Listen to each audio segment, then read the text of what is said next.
আসসালামু আলাইকুম বন্ধুরা, আজ আমি রান্না করব ঝিঙে ভাজি। প্রথমত কড়াইতে হাফ কাপের চেয়ে একটু কম তেল দিয়ে দিচ্ছি। এখানে 2টা শুকনো মরিচ দিয়ে দিব। এই শুকনো মরিচটার জন্য কিন্তু ভাজির একটা আলাদা ফ্লেভার আসবে। এটাকে একটু ভালো করে ভেজে নিব।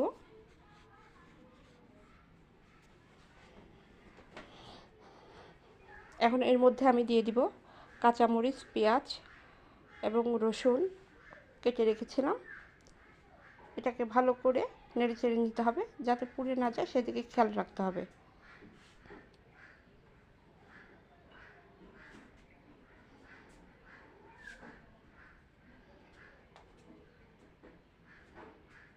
এখানে আমি 1 চা চামচের মতো লবণ দিয়ে দিলাম।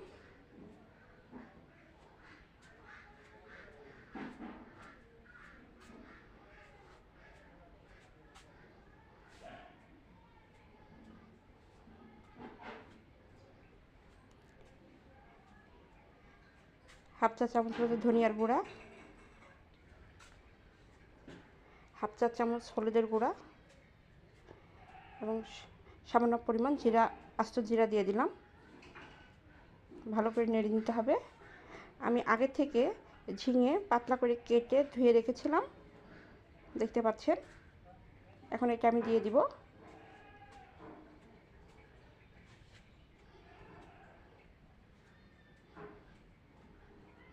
এটাকে ভালো করে নেড়ে চেড়ে নিতে হবে।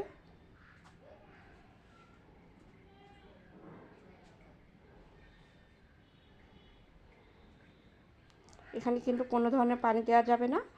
এটাকে খুব মিডিয়াম জালে আস্তে আস্তে করে নেড়ে নিতে হবে।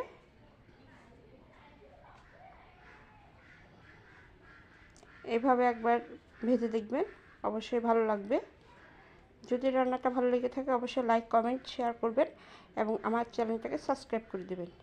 দেখতে পাচ্ছেন বন্ধুরা, বেশ পানি বের হচ্ছে, যে কারণে এখানে পানি দেওয়ার প্রয়োজন হয় না। ধুন্দুলে কিন্তু এমনিতে পানিতে ভরপুর থাকে।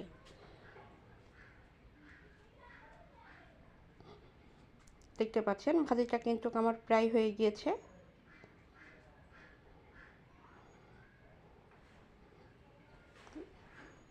নাড়তে নাড়তে যখন দেখবেন পানিটা শুকিয়ে গিয়েছে,